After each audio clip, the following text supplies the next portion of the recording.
Hello and welcome to the Apologetics 315 podcast with your hosts Brian Auten and Chad Gross.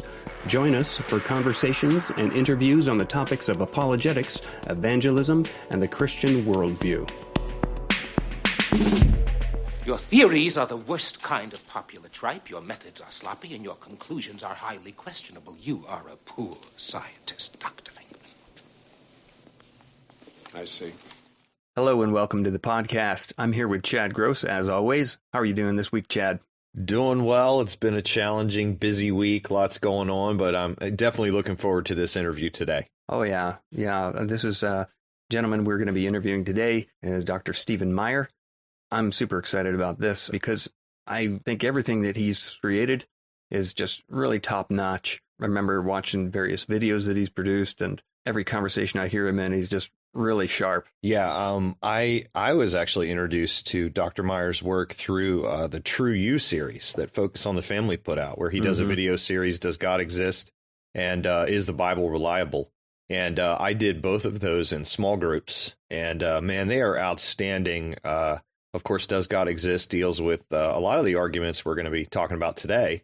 And then Is the Bible Reliable? It's kind of neat to see Dr. Meyer kind of take off the ID kind of science hat and put on the apologist hat and argue for the reliability of the Bible. But I agree with you. I definitely think he's one of the leading Christian thinkers today. And his work is so sharp and so thoroughly argued. But at the same time, he writes in a way that, you know, your average person can understand, which is always appreciated. Yeah. Well, we're speaking with philosopher of science, Stephen C. Meyer. He's received his PhD in the philosophy of science from the University of Cambridge. Remember, Chad, when we were talking about people who are scientists, they ought to have a little bit of philosophy of science? Well, yes. I think hopefully we will see that through this interview today, that it really comes through. I mean, he thinks about how we think about science, not just accept the mainstream view. Right. So he's got that from the University of Cambridge. He's a former geophysicist and college professor. Must be groundbreaking work.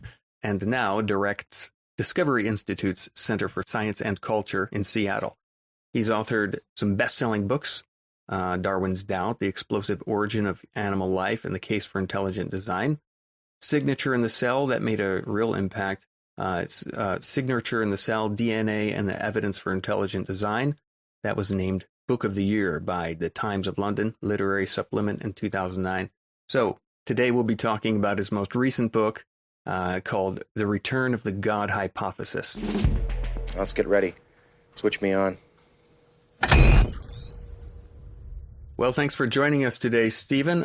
Can you tell us a bit about your background and what sort of work and research you do at the moment? Well, right. I direct the Center for Science and Culture at Discovery Institute in Seattle, and we have an extensive network of scientists and research fellows in other fields like history and philosophy of science, and some in the social sciences. I started out as an undergraduate taking courses in physics and geology. I ended up doing a double major in those two subjects, but was always fascinated with philosophy and with subjects in science that were at the intersection of science and philosophy. So I used to sneak across campus every term and get at least one philosophy class on the docket. And after I graduated, I worked 4 years in the oil industry as a oil industry geophysicist doing seismic digital processing. And in 1985, when I was still quite wet behind the ears as a young scientist, a tremendous conference came to Dallas where I was working. It was had the provocative title, Christianity Challenges the University, an international conference of atheists and theists.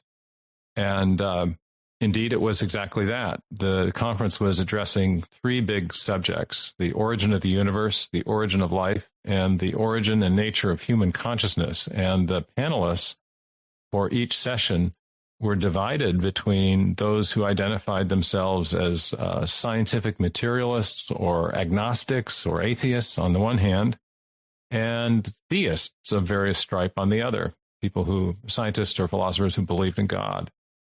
And I was struck in the conference, rather kind of blown away, to perceive that the theists seemed to have the intellectual initiative in each of these three really big discussions at the intersection between science and philosophy, or science and metaphysics. And in the very first session, many people in the audience were surprised when Alan Sandage, longtime Jewish agnostic and leading observational astronomer, astrophysicist from Caltech, rose to the podium and sat with the other theists. And in his talk, he explained how the discovery of the universe, the discovery that the universe had a beginning, which he'd been deeply involved in establishing, having been the graduate assistant of Edwin Hubble and having gone on to examine the evidence for what's called the red shift of the galaxies, the evidence of the galactic recession.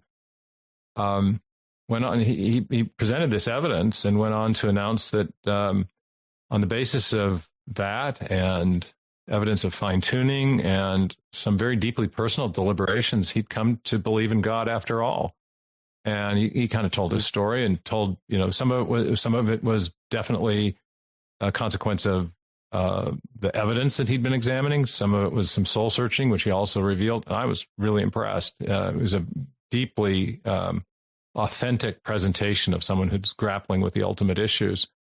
In the next session later in the day on the origin of life, another scientist, Dean Kenyon, who had been perhaps one of the most prominent people in chemical evolutionary studies, or origin of life research, as it's sometimes called, announced that he no longer accepted his own leading theory on the chemical evolutionary origin of life. He repudiated his own theory and explained that he now thought that the question of what he called natural theology needed to be reopened, and that there was at the foundation of life evidence of design that could not be explained by what he had previously termed self-organizational processes.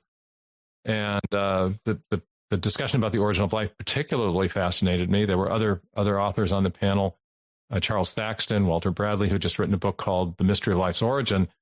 And it was just interesting the way the discussion was framed, because on both sides, the materialist side and the theistic side, both sides acknowledged that there was not an adequate chemical evolutionary explanation for the origin of life.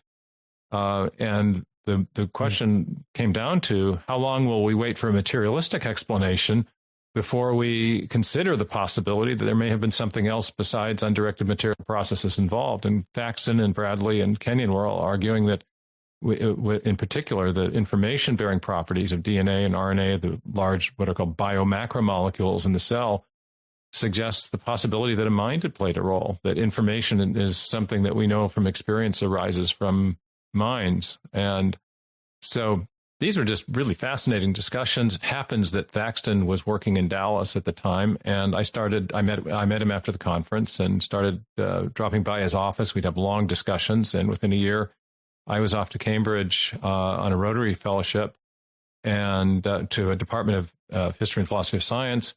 I did a one-year master's and then decided that I wanted to dive in with both feet on this question of the origin of life. So I did a PhD on origin of life biology within a philosophy of science department at Cambridge, investigating the methods by which origin of life researchers go about trying to investigate what happened a long time ago, and also describing the most current theories and that sort of thing. And all the while thinking about whether or not what Thaxton and Bradley and Kenyon had been floating as a possibility, whether or not it was possible to make a scientific case for intelligent design or for an intelligent cause. When I left for grad school, I wasn't convinced.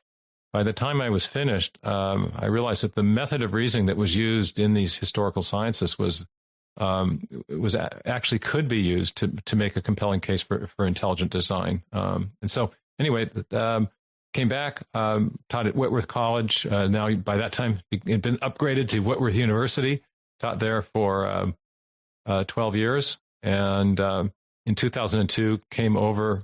Whitworth was my alma mater as an undergraduate. I came back there to teach. And after 12 years, I resigned my position, came to Seattle to direct the center, which is where I am now, the Center for Science and Culture. Well, excellent. Both Chad and I have followed your work, and you work with intelligent design. Your other books are amazing, but we're excited to talk about the one today, your most recent, The Return of the God Hypothesis.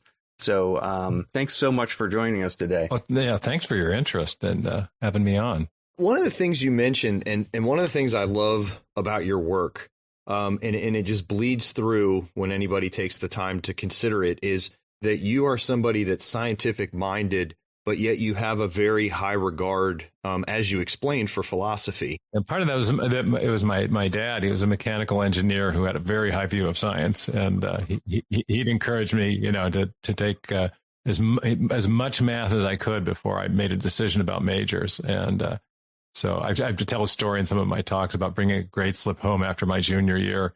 I'd gotten an A in atheistic existentialism and a B in theoretical mechanics, my most important physics class. And I kind of got the fatherly grilling over that, and he afterwards, I was defending this saying, philosophy helps you understand people's worldviews. And he said, son, you don't need a worldview, you need a job. And so he loves that story now. So especially since I have the same mindset towards my kids now, so. Yeah. So, and with that high view of science, but also a high view of philosophy, what we see among some skeptics today is almost a very high view of science, but then a disdain for philosophy. I'm thinking of someone here like Lawrence Krauss or Stephen Hawking in The Grand Design. I mean, what on the first page he says philosophy is dead.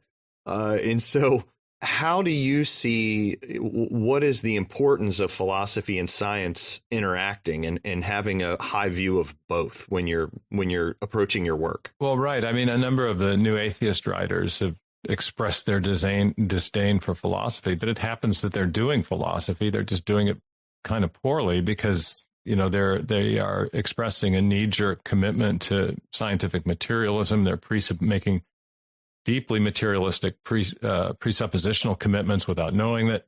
And philosophy is really helpful because it helps expose underlying assumptions that might be influencing our thinking without our knowing it. And so it's very helpful to ask the question, well, what's being presupposed there? And how do we know that presupposition is true? Philosophy is about asking those deeper questions. It's also about some of the same things that science is about. One of the disciplines of philosophy is metaphysics, and metaphysics that sounds spooky and ethereal, but metaphysics is the subject that examines what is really real. And science is concerned with what is really real. And that's one of the reasons there isn't a firm demarcation between science and philosophy. And so if we think of philosophy in the broadest sense as being concerned with metaphysics, ontology, or more popularly what we call worldviews, scientific discoveries have had implications that are either supportive or challenging to different worldviews. And what I do in the book is explore the implications of three hugely important scientific discoveries about the origin of life, the origin of the universe, and the origin of its physical structure that I argue do have metaphysical implications. And it's really interesting because even though someone like Dawkins may express disdain for philosophy, he also has perhaps inadvertently affirmed that we can test metaphysical ideas or metaphysical systems of thought by evaluating the world around us. Famous quotation, which I use a couple different times in the book because it's a beautiful framing device. He says that the universe has exactly the properties we should expect if at bottom there is no purpose, no design, nothing but blind, pitiless indifference. Now, a commitment to a universe that's been produced by blind, pitiless indifference with no design or purpose is another way of talking about scientific materialism, the idea that the thing that, the materialist worldview is committed to the proposition that the thing from which everything else comes, what we could call the prime reality. We were thinking, using philosophical categories, the prime reality, the ultimate reality is matter and energy, possibly within pre-existing space and time. So Dawkins is saying that worldview, materialism, and its commitment to matter and energy as the prime reality is actually testable or can be evaluated rationally by looking at the properties of the universe to see if the properties that we observe in fact match what we would expect if scientific materialism were true. So that implies that worldviews, as much as scientific hypotheses themselves, are testable. And so I take him at his word at that. and ask, well, is it the case that the properties we observe in the natural world are exactly those we would expect if scientific materialism were true? And just to name one example, the materialists have long thought that matter and energy should be eternal and self-existent. That's what they expect, because matter and energy are the things from which everything else comes. But we now have evidence that matter and energy, space and time, began a finite time ago. And so we have a discovery called the Big Bang Theory, or the Big Bang Theory, which attests to the beginning of the universe. We have discovered that the universe had a beginning, which is clearly contrary to what you would expect if you were a staunch materialist. So throughout the book, I show that there have been several very important discoveries about biological and cosmological origins that contradict the expectations of materialism, and instead are precisely what you would expect on a theistic worldview. Therefore, using some basic Bayesian logic, we can say that these discoveries confer more support on a theistic design hypothesis or worldview than they do upon a materialistic one, and therefore there's a reason to prefer theism over materialism as the best explanation. So that's a long way of answering your question. That's an example of intertwining science and philosophy to try to get to the truth, because science doesn't come, the evidence of the natural world doesn't come in a nice, tidy little compartment that only has implications about the natural world. It might also have implications about worldview and whether nature is the consequence of something beyond itself or nature is self-contained.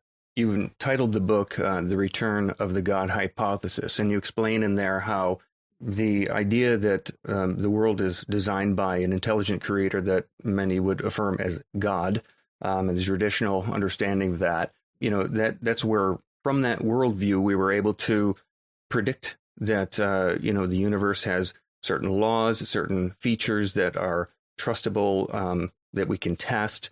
And you talk about how we started with a God hypothesis, we've drifted away from that, and now it's returning. And you point to these different features, these different new scientific discoveries that point to that, which we'll get to. But one of the things you do in the beginning of the book, and I think it's great, because there's this a lot of people see like a conflict between belief in God and a scientific approach to how we look at the world's apparent design. So, and questions of the origin of the universe and life and the complexity of biological life. So in your book, you have this beginning review of like 5 centuries of the history of the philosophy of science. So can you describe your approach there and your goal in showing that? Yeah, well, it does reflect my training, and I was in this terrific department in Cambridge. That was a department of history and philosophy of science, and there are more of those departments sprouting up at other universities around the world. But it's a tremendous way to learn about science, to learn its history. I took a lot of physics, as I mentioned. I was a physics major in college. There were some parts of the physics I didn't understand until I got to Cambridge and learned it historically, because you realize there was a progression of ideas and theories, and sometimes the theory that arises is a response to something that was inadequate in a previous theory that you were never taught as a physics major. You were just, the theories just dropped in your lap, and so in any case, yeah. The new atheism, which was very popular in 2007 for about a decade after that, I think it's starting to wane as far as its influence, but it still had a tremendously big megaphone. And there have been 2 main propositions that the new atheist writers, Dawkins, Krauss, Dennett, Christopher Hitchens, who's now deceased, Hawking, who has passed away sadly, who got into the act late in life, Victor Stenger, who wrote a book called God, the Failed Hypothesis. 2 main propositions. One is that science and religion have always been at war. That historically science, the scientific way of knowing and the religious way of knowing, or the religious way of believing, are in conflict, inherently so, and have always been so. And secondly, science today, properly understood, undermines belief in God. It makes it's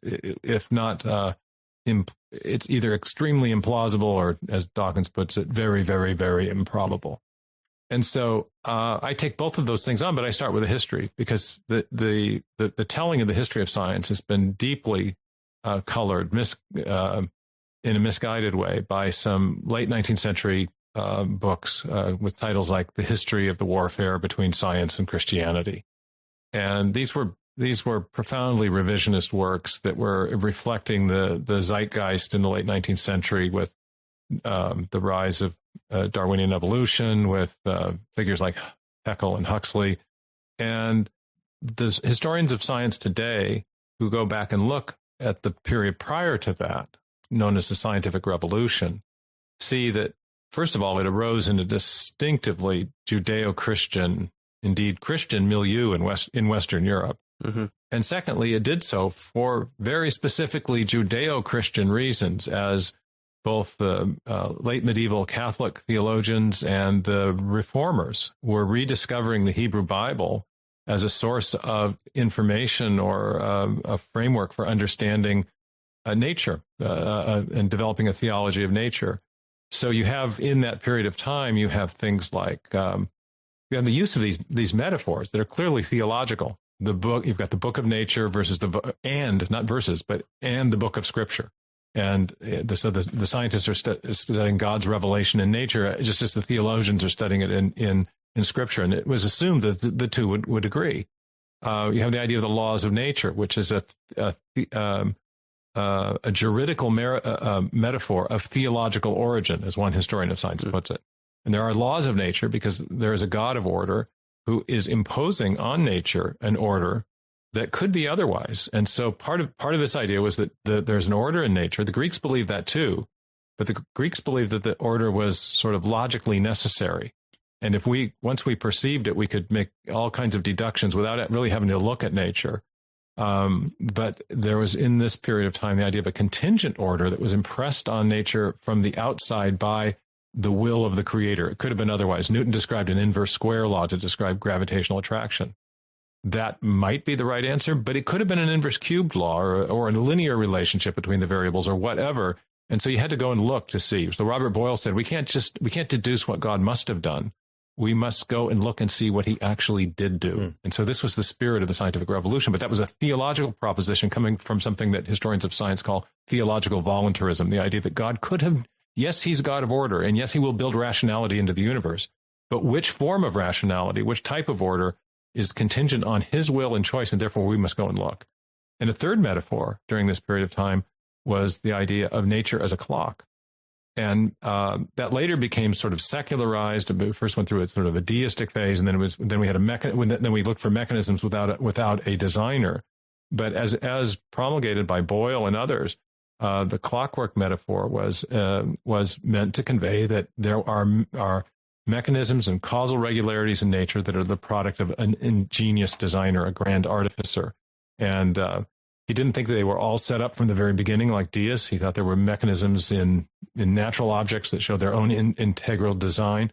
But so you had nature as a clock, nature as a book, and nature as a lawful realm. All of these are theological in origin. And this is the inspiration for modern science. And one other big overarching idea was just the idea that nature is intelligible. It can be understood. It has secrets to reveal because it was made by a rational intellect, and we can understand it because that same rational intellect that built lawful order and design and rationality into nature created our minds in his image with that same gift of rationality so that we could perceive the rationality of nature.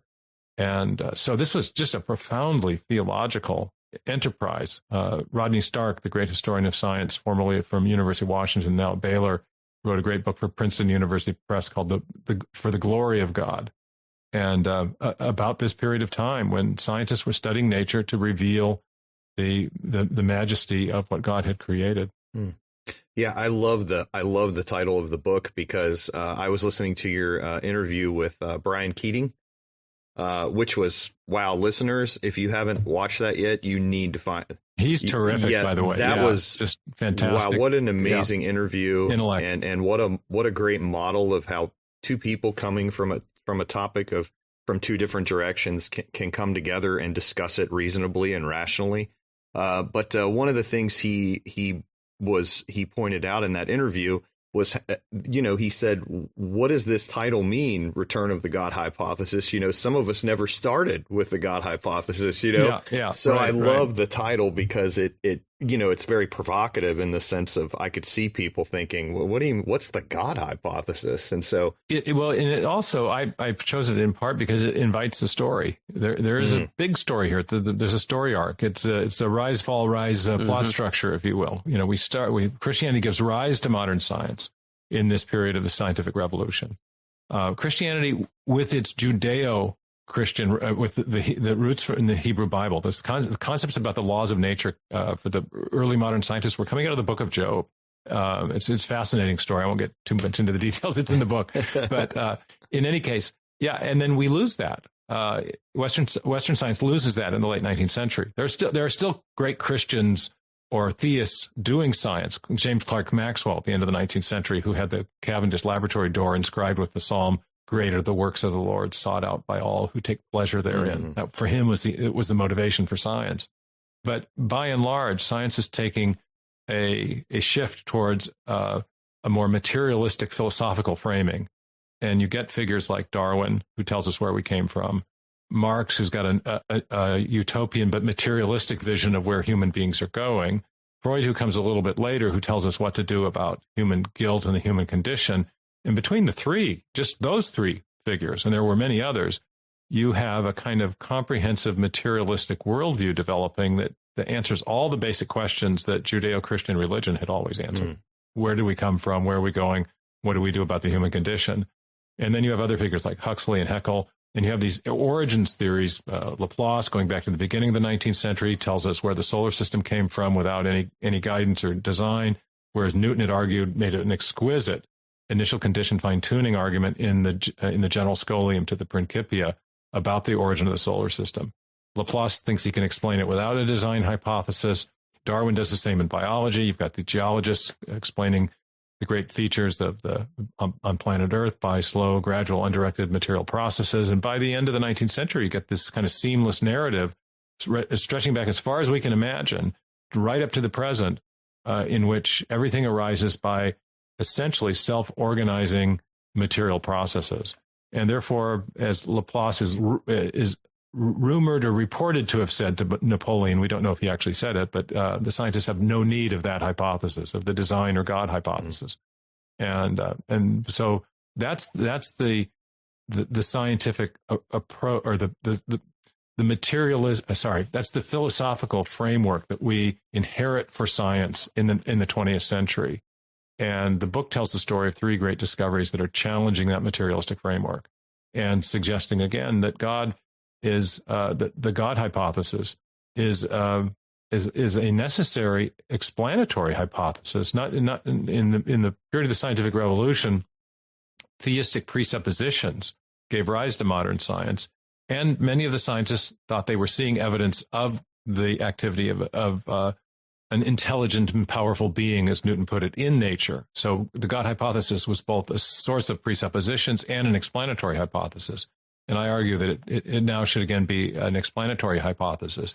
And I didn't I touched on this at the end a little bit, but to the extent that science still is functioning properly, the presuppositions that came out of that Judeo-Christian worldview are still operative in science.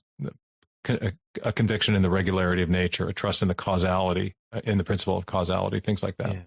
The method that you employ in the book is the inference to the best explanation, or the method of competing hypotheses. Tell our listeners a little bit more about how that method works in kind of the scientific endeavor. Yeah, and let me put it in a context for people who are interested in theistic apologetics. There's been a kind of false dichotomy that we've inherited from the history of philosophy. During the period of the Middle Ages, there were many attempts to make deductively certain proofs for the existence of God, proofs that would have the kind of certainty associated with them that you would ascribe to a mathematical proof from self-evident axioms using deductive reasoning. During the Enlightenment, a lot of those proofs were rejected, where, especially when it became apparent that certain of the premises were not indubitable, but could be doubted. And so you didn't get certainty at the end of the chain of reasoning. Right. You had an accumulation of uncertainty.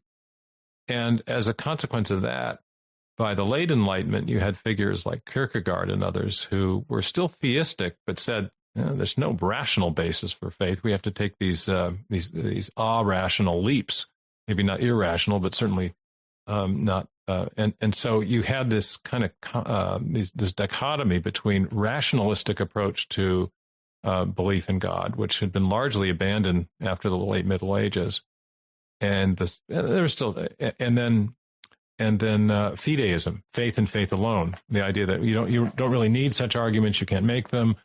And one of the things that this approach that I adopt does is it splits the middle, or it splits the horns in that dilemma, that you can have strong reasons for believing something without necessarily attaining the standard of deductive certainty. And one method that allows you to do that, and this, by the way, this is how science works. Okay, science itself works this way. Scientists don't attempt to prove things. The logic of scientific confirmation actually prohibits that. There's a fallacy associated with something called affirming the consequent, and we could go into that. But the point is that scientists attempt to formulate hypotheses, and they evaluate them on the basis of their predictive or explanatory power, and but always remaining open provisionally to other evidence coming online that might require them to modify the hypothesis or adjust it in some way. So the kind of argument I make in the book uses a common scientific method of reasoning called method of multiple competing hypotheses, or sometimes called the method of inferring to the best explanation. And so the approach there is just, you can have you will evaluate an explanatory or a hypothesis based on its explanatory power, where there are certain criteria that allow you to assess which of a group of competing hypotheses is best or better. One of those is causal adequacy. And the argument of the book is that the positing God as an explanatory hypothesis provides a more causally adequate explanation of these three key things, discoveries that I look at. The universe had a beginning. It's been finely tuned from the beginning for the possibility of life, and that there is information in a functional and digital form at the foundation of life. Those three discoveries, I argue, are best explained by an intelligent designing agent, but one that also, if you reason it through to the end, necessarily has the attributes that Jews and Christians have always ascribed to God, not only a being who is willing to be active in the creation, unlike a deistic creator, but one who in some way transcends the creation or is separate from the physical universe, as I think is required by the discovery that the universe itself had a beginning.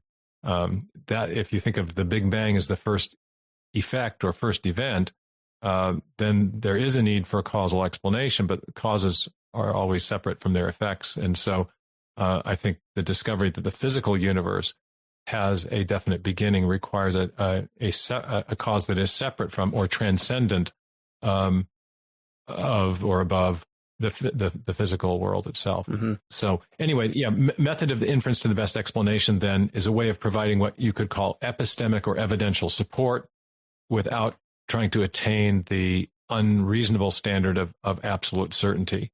And it also provides comparatively, in the best cases where you have a hypothesis that is clearly better than its than competitors, you may not have proved it in the mathematical sense, but you will have provided a very strong form of epistemic support because the hypothesis thus justified is clearly the best. It's better than its competitors. Mm-hmm. One other thing about the inference to the best explanation method was that I actually, a big part of my work on origin of life biology was discerning the method of reasoning that scientists use when they're investigating historical scientific questions or origins questions. And it became apparent to me, studying the logic of the origin of species, that this was exactly the method that Darwin himself was using. And that, in fact, he defends his the origin and the argument for common descent against the charges that were being leveled against him by some physicists who didn't regard his work as scientific because it didn't have any math in it and wasn't making any predictions. It was making instead retrodictions. It was explaining events after the fact and showing that his hypothesis provided a better explanation than competing views of the history of life. And so when I realized that, I realized it had a logical structure that was very similar to things I'd seen in the philosophy of religion. In fact, the presuppositional arguments for the existence of God have a very similar logical structure They are, in effect, inferences to the best explanation, but the only difference is that presuppositional arguments for the existence of God start with the explanatory proposition and then justify that proposition on the basis of their ability to explain certain facts of our experience. In science, it's a little different in that you start with the facts of the experience and then you postulate various things that might provide, but you do so on the basis of their possible explanatory power. And so then I realized, if that's the case, then the methods of reasoning that are used in historical science are not at all dissimilar to those that are used in the philosophy of religion, which means we may have a really difficult time making a firm demarcation on the basis of methods of reasoning or scientific method between science, some types of science and some types of philosophy. And so that's one interesting way. The other is that in making my case for intelligent design, I am using precisely the same method that Darwin used in The Origin of Species. Mm-hmm. And so if you want to disqualify the case for intelligent design as unscientific, you would have to say that Darwin's theory is unscientific as well. In this book, I'm perfectly happy to classify the God hypothesis as a metaphysical hypothesis and contrast its explanatory power with that of competing metaphysical hypotheses or worldviews. But at the end of the day, I personally want to say it doesn't really matter how you classify an idea. What matters is the epistemic support for it. What is it likely to be true or not based on the evidence? And so I think this whole fixation on classifying things as scientific or pseudoscientific or religious or philosophical, that's not really what's important. I want to know what's true, and I think a lot of people want to know what's true. And if the evidence leads through a chain of reasoning to theism as the best explanation, then so be it, and call it what you will. At that point, it doesn't really matter. I think we have strong evidence for a God hypothesis. It's not contra Victor Stenger, a failed hypothesis. It's one that is very strong. Well put. You started down the path I was wanting to go, and that's this idea of, when we're looking at a hypothesis, what's our goal? Is our goal truth on the grand scale, or is it commitment to pre-commitment to naturalism or naturalistic methods, or hey, you can't posit that's out of bounds? What sort of challenges have you faced when you're making this case from the three different more recent scientific discoveries? What challenges do you face from people who are hearing this that want to push back on you, saying you can't go there, you can't posit that's out of bounds? Well, that's been the standard opposition to the theory of intelligent design, which I would defend as a proper historical scientific theory. Just as Darwinism and Darwin's Origin of Species use the same method of reasoning that I've used and others have used to make the positive cases for ID, for intelligent design. And just as ID has larger metaphysical implications, Darwinism has larger metaphysical implications. So that shouldn't disqualify something from being scientific either. This book is exploring the metaphysical implications of the evidence we have for design and biology by expanding the range of evidence under consideration and bringing in some other philosophical tools in the analysis. To your question, the opposition to intelligent design has been less about, hey, we have a better theory of the origin of life than you do. They don't. No one does have a good chemical evolutionary explanation for the origin of life. And so in the case I made in Signature in the Cell now 12 years ago, I still stand in no fear of empirical refutation. What people have said instead is, well, but that's not a scientific hypothesis. And that then begs the question, well, what is your definition of science? And typically people have in mind a definition of science that doesn't apply to historical scientific questions like the ability to repeat something under controlled laboratory conditions.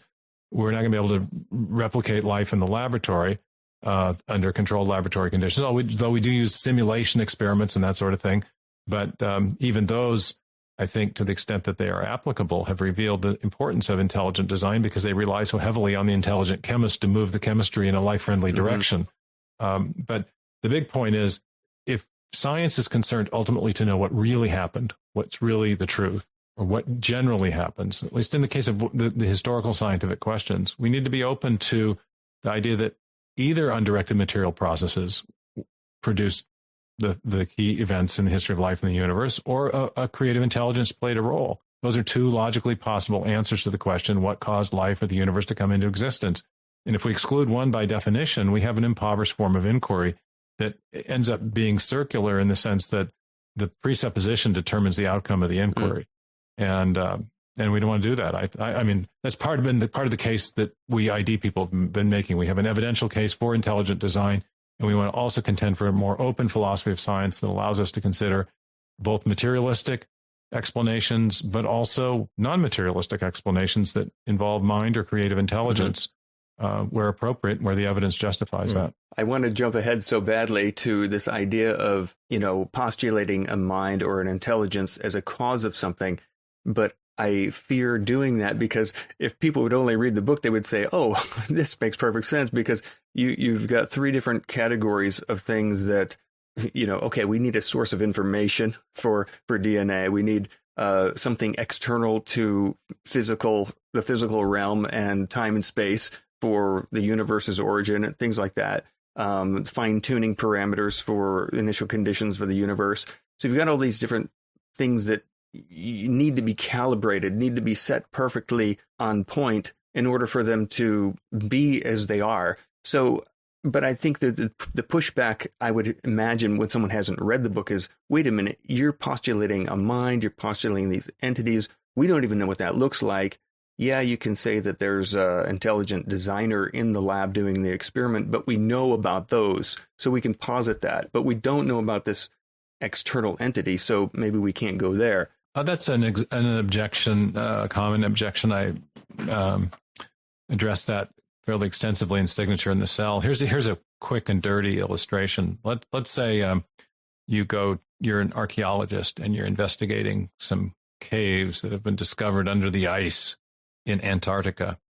And from everything we know up to the point of this investigation, there is no evidence that there was ever any prehistoric life, let alone intelligent life on Antarctica. But you go into the cave and you discover, lo and behold, there are hieroglyphic inscriptions, roughly looking like hieroglyphs, corresponding to pictograms of penguins and various animal forms. And as you spend a few years deciphering all this, you realize that the hieroglyphic looking inscriptions correspond to certain images, and you start to be able to detect this. And sure enough, this is an intelligent form of a communication. This is information. There's a kind of language here, and it's even helpfully translated by the pictures. Now, what do you infer? Well, you infer that there was intelligent life on Antarctica, even though before your investigation, no one thought that such life was there. Why is that a legitimate inference? It's a legitimate inference because there's one and only one known cause of information. And when we have information arising 3.85 billion years ago in the first living cell on planet Earth, it's true, there were no human beings there. But because there is one and only one known cause of information, it's perfectly legitimate to retrodict, to infer from the effect back to a cause, an intelligent cause, existing prior to the origin of the first life. If it's true that where there's smoke, there's fire, then if we see smoke wafting over the hillside, we know there's a fire below the hillside, even if we can't see it, even if the fire's out of view. So I don't think that the objection is dispositive at all. I think what we know about the nature of functional, and I very carefully define the type of information that's present in DNA and in RNA, and also the type of information that we know from experience always arises from intelligence. Mere Shannon information, as it's called in engineering, which is a measure of the complexity of a sequence without determining whether or not the sequence is actually functional. Does not justify an inference to design, but functional information, especially in a digital or alphabetic form, as we find it in DNA, in our experience, always arises from an intelligent source. We know of no other cause of that. So when we find that effect, we can confidently retrodict back to the one known cause of the effect, which is mind. Even if we didn't know the mind was there before, or even if we couldn't see the mind producing it. Yeah, in the book, basically the three areas of science that you're arguing need an explanation is, of course, cosmology, the origin of the universe, the fine tuning, and then, as you pointed out, the information that we find in DNA. A question that I have always wondered and wanted to ask you is, when the discoveries that led to the conclusion that the universe had an origin began coming out, there was a lot of resistance. You have people like Einstein calling it irritating. Arthur Eddington saying that he'd like to find a genuine loophole to kind of get out of it.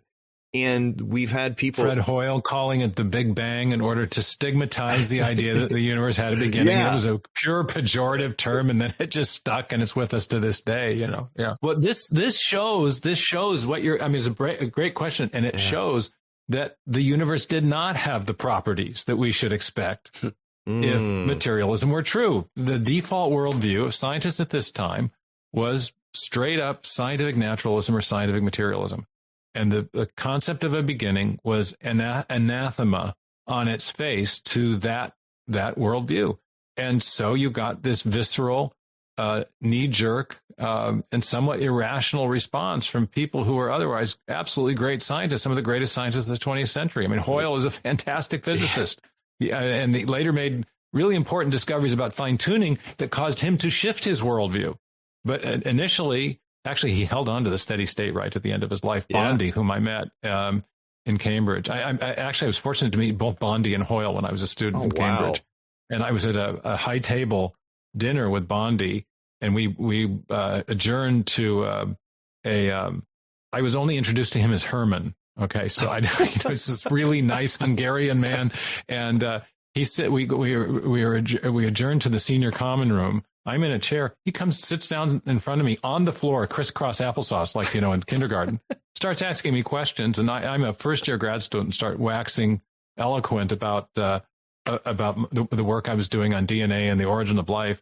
And my supervisor comes along and he says, oh, Bondi, I see you've met young Meyer. And I suddenly realized, Herman, oh my God, I realized who I was talking to. Bondi, though, rejected the steady state after the cosmic background radiation. Gold, the other architect, did. Hoyle held on right to the very end, but he had a major shift in your worldview as a result of discovering fine-tuning parameters. Yeah. But the point is that these are three great figures in science. Eddington, Einstein, and Hoyle all resisted the idea that the universe had a beginning on philosophical grounds. Hoyle was explicit that it was on the basis of philosophy, on philosophical grounds. Einstein said he didn't like it because he thought it was based on Christian theology, but it wasn't based on Christian theology. It just affirmed a tenet of saying. So that shows contra Dawkins that the universe, at least in that one instance, does not have a property that we should expect if at bottom there's no purpose, no design, nothing but blind, pitiless indifference. That's not expected on scientific materialism. And so there have been these elaborate auxiliary or ad hoc hypotheses that have been developed, things like quantum cosmology, which I address later in the book, in order to save the overall arching materialistic interpretation of reality. Yeah, and that was actually, I was going to say that that's been interesting to watch, because would you agree that if these findings from cosmology didn't have such huge theistic implications, that we wouldn't see all this pushback? We wouldn't. The resistance was, Robert Dicke, the great Princeton physicist who had been predicting and looking for the cosmic background radiation, but then was gazumped by Penzias and Wilson, just very nearby in New Jersey. He was at Princeton, and Penzias and Wilson were working for Bell Labs, and he was looking for it. Penzias and Wilson weren't, but they found it. But he said that the universe has he said an infinitely old universe would relieve us of the necessity of understanding the origin of matter at any finite time in the past. Conversely, if the universe does have a finite beginning, then we have to concoct an explanation for the origin of the universe, and clearly it can't be a materialistic one, because it's matter and energy that are coming into existence at the beginning of the universe. There is, before the origin of matter, there is no matter to do the causing, if you will. So it creates this puzzle and this need for a cause which transcends the domains of matter, space, time, and energy. And as I evaluated the competing worldviews, theism and deism both fit that bill. There are other problems with deism, and that's one of the reasons that I inferred theism as the best overall explanation. Deism doesn't explain any evidence of design that we might have arising after the beginning of the universe, and we do have such evidence in the informational properties, among other things, of living cells. You were talking there about the beginning of the universe. Let's talk a little bit about fine-tuning. Just maybe one of the things I really liked is the different explanations of how to describe this, because, you go into real depth about all the different laws and parameters that have to be finely tuned. But there's a really great illustration you use there, and maybe it's borrowed or been used by Luke Barnes, but it's this idea of a thief opening a bank vault. Can you kind of share that illustration to give us an idea? Maybe there's listeners who haven't. Yeah, maybe an even simpler illustration, which I also borrowed from Sir John Polkinghorne, who was the president of Queen's College when I was a PhD student, and he came and gave a talk to a science society group that I was part of as a PhD student, and he used the illustration of a universe-generating machine, and he's asked you to imagine that you were flying through space. And on a spaceship, you dock in this great space station, and it's got a the universe-creating machine. And you walk in, and sure enough, there's this massive console, and there's all these dials and knobs, and they are set to very precise settings. And because you're a physics geek and you got your slide rule or your pencil, you make some calculations, and you realize, boy, if I turned that that knob for the gravitational force constant one click to the right or the left, we'd be in serious trouble. We couldn't build enough carbon. We'd have a big crunch. We'd have something go wrong. The cosmological constant, same. I could turn that one click to the right or left, and you go through and you look at all these things and you make the calculations. You realize all these things are set precisely right. And if they were moved one little bit to the right or to the left, we'd be in serious trouble. We would no longer live in a life-conducing universe. And Polkinghorne used to say, he said, well, what do you make of that? And this is a rhetorical question to the students, but I once got to interview him a few years later when I was done with the PhD, when he was out in Portland. And he said, I don't say that the atheists are stupid. I just say that theism provides a more satisfying explanation. And this is the best explanation approach to things, which I really like. So the idea is that we live in a kind of Goldilocks universe where the basic forces of physics are not too strong, not too weak. The cosmological constant that's responsible for pushing the universe outward in opposition to gravity is finely tuned. A commonly accepted value is 1 part in 10 to the 90th power. An exquisite degree of fine tuning that things fall within very narrow tolerances or limits to make life possible. The masses of the quarks, not too heavy, not too light. The speed of light, not too fast, not too slow. And very slight alterations in these parameters would make life in the universe impossible. Even basic chemistry would be impossible. Quarks have to be very finely tuned to get anything more than helium and any atoms heavier than helium.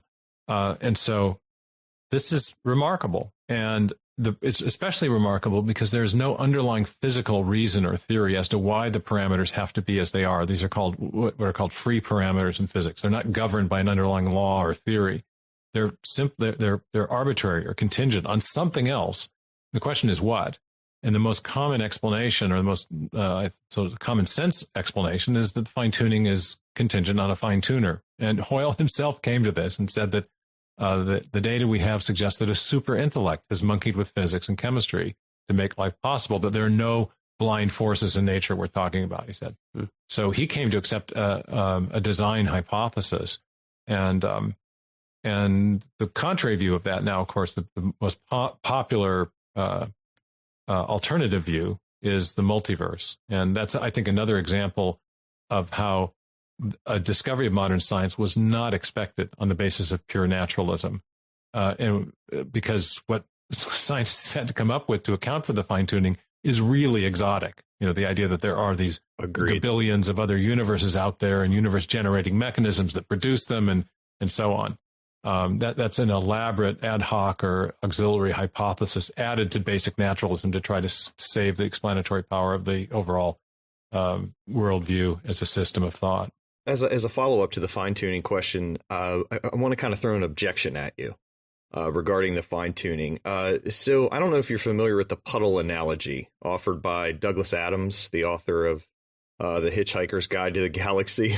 Not exactly scholarly stuff you're used to dealing with. Well, Adams is one of the few people who dispute that there really is fine-tuning. And at the back of a book by Luke Barnes, a young Australian physicist, Yes. and written with his supervisor, whose name I'm dropping in a minute, Cambridge supervisor, but called The Fortunate Universe. They list all of the physicists who accept fine-tuning.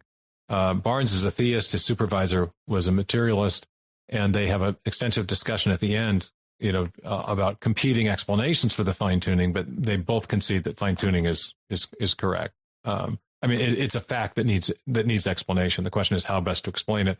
The two main competing explanations are theistic design, i.e. one God, or alternatively, many universes. So. Yeah. So the puddle analogy, it goes something like this. It says, imagine a puddle waking up one morning and thinking, this is an interesting world I find myself in.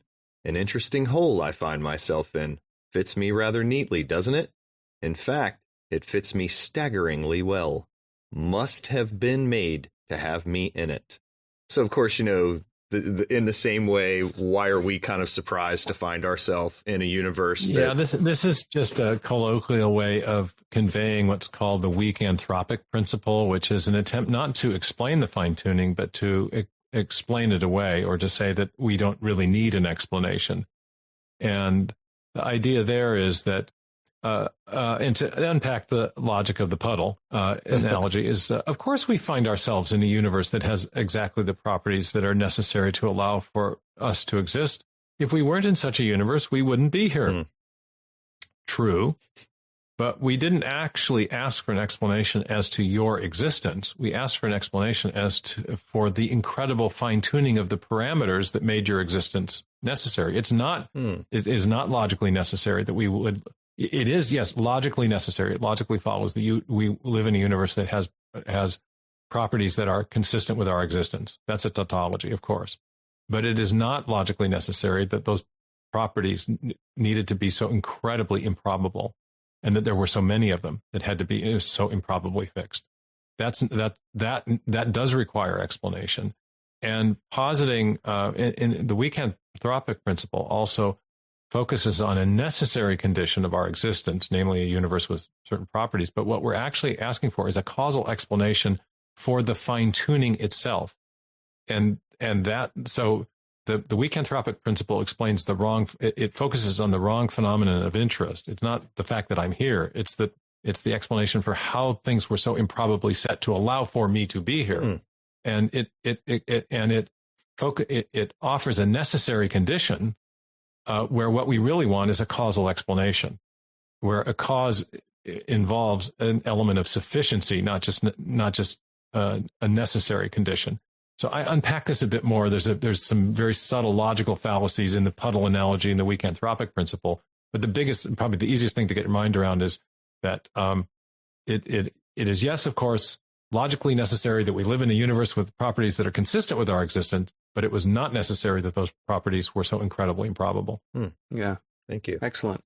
I'll answer an analogy with analogy. The analogy from about the firing squad. Yes. John Leslie's I famous love analogy. that. Okay. He says, you're standing on the wall, the Nazi marksman, you're part of the French resistance. You've been caught. They line you up, ready, aim, fire. The volley of shots come from 100 Nazi marksmen. And rather than finding yourself dead as you expected, you're still alive. And you look behind yourself and there's a perfectly inscribed silhouette of your body in bullet holes. He says, what do you infer? Well, you don't say, well, of course I live in a universe that's consistent with my existence. You say, I bet they're part of the resistance too, because we know they're good shots. So, this was not, this does require explanation. The improbability of the event requires explanation, not the fact that you're still alive. Mm-hmm. Yes, that's consistent with being alive. Right. The improbability of the event suggests that something other than chance was at work. And in fact, in this case, the best explanation would be design. Yeah. All right. Well, Dr. Meyer, really appreciate your time. I just want to ask one more question, even though I've got pages and pages of things I'd love to keep asking you, but being respectful of your time. Just want to maybe wrap up with a final question. And of course, I want to refer our listeners to your book, The Return of the God Hypothesis. It's amazing. It's like, where do you begin? well, just get the book and trust us. But here's a question, then gearing it more towards those listeners who are, listening from the point of view of making a case for Christianity. Now, obviously, intelligent design is a theory or as a hypothesis. It's getting you a designer. But where do you think that your work and these arguments fit within that sort of realm of making a case for Christianity? Is that something that apologists can use, should use? How would you go about using that if you wanted to advise them? Sure. Not all proponents of intelligent design are Christians. Not all are even theists. At Discovery, we've got Christian and Jewish theists, and a book we're just coming out with, a former member of the British Humanist Society or Rationalist Society, has recently accepted intelligent design and embraced a non-religious theism. Okay, he's not religious, not a Jew, a Christian, Muslim, but he accepts theism as at least an explanatory postulate, but he believes there is a God. Okay, that's basically the position that Anthony Flew came to late in life. So these sorts of arguments, I think, can move people to that place. All right, to determine that and I've gone beyond just identifying a designer of some kind, because I think when you bring in the cosmology and the physics, no space alien within the cosmos can be responsible for the fine-tuning of the universe that makes its existence possible, or for the origin of the universe itself. So if you're only looking at the biology, you could say, well, maybe it was an immanent intelligence within the cosmos, something like a space alien, or maybe it was God, a transcendent intelligence. I think when you bring in the physics and cosmology, the panspermia hypothesis with its alien intelligent designer is not as good an overall explanation, clearly. It's almost whimsical to bring this up, but for the fact that that hypothesis was proposed by Francis Crick in 1980, it was reiterated by Richard Dawkins. Perhaps he regrets that now, but in an interview he gave with Ben Stein in 2008, I mean, serious scientists recognizing the difficulty of the origin of life on Earth have proposed that there is evidence of design, but it must be a designing agent that itself evolved by undirected natural processes. So what I did in the new book was go beyond making the case for intelligent design based on the informational properties of cells and organisms, and then attempted to show that the designing intelligence necessary to explain the whole range of phenomena we have, from cosmology, about the beginning of the universe, from physics, about the fine-tuning of the universe, and about the digital informational properties of life, is all those properties are best explained by a theistic designer. And insofar as Christian theism affirms a theistic creator, this is a necessary first part of any apologetic for the Christian faith. It would also be the necessary first step for an apologetic for the Jewish faith or for some other form of theism. But it does, I think what the kinds of arguments I do are consistent with what St. Paul teaches about natural theology. In Romans 1, he says that from the things that are made, the unseen qualities of the Creator, his eternal power and divine nature, sometimes translated wisdom, are clearly seen or clearly manifest. I kind of inverted the quotation there a bit, but you get the idea. And there he affirms that nature is bearing witness to the reality of God on the one hand, but he also doesn't tell you that you can get you can't get derive the Christian gospel from nature. There are some apologists who actually go that far. I think that goes beyond the biblical mandate for natural theology. And so I think to get beyond that, if you're interested in making a case for Christianity specifically, I think you have to begin to examine not just general revelation, but special revelation, and make a case for the reliability of the Bible and for the uniqueness of Jesus Christ in his messianic office and in his claims to divinity. Those are additional big questions, and they're not addressed or answered by the book that I've written here. Mm-hmm. But they're certainly legitimate questions, and there are people working on those whose work is very important. And one other thing I would just say, because we touched on this earlier, there's been a division among Christian apologists between those who are evidentialists and presuppositionalists.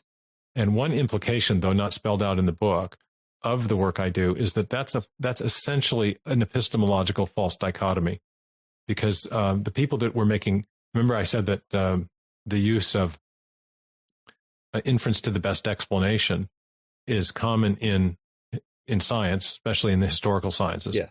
But it's also used in the philosophy of religion. The people who making presuppositional arguments for the existence of God posit God as an explanatory principle and then say, look, and if you posit that, then as a presupposition, you can explain all these aspects of our experience, our trust in the reliability of the mind, our instinctive affirmation of an objective morality, et cetera, et cetera. But the logical structure of an argument like that is identical to a scientific inference to the best explanation. The only difference is the starting point. But in science, you start with evidence, you infer to an explanatory principle, then you evaluate the explanatory principle in light of other evidence, and there's a constant iteration between explanation and explanans, between the facts and the postulation. That same thing happens in presuppositional apologetics as well. So I don't think that this hard and fast divide that has emerged within those who talk within the Christian apologetic community is really justified epistemologically. I think the even presuppositional apologetics make reference to observations about the world, about the way we think, about the way we act, and in scientific, evidentially based things are not using deductive forms of argument very often. They're using more this IBE, inference to the best explanation. So I think that's a false dichotomy, and there's merit in both approaches. So I've been in my own views, I've been both. Now, one last thing I could say is that as a Christian, I think there are good arguments for those other.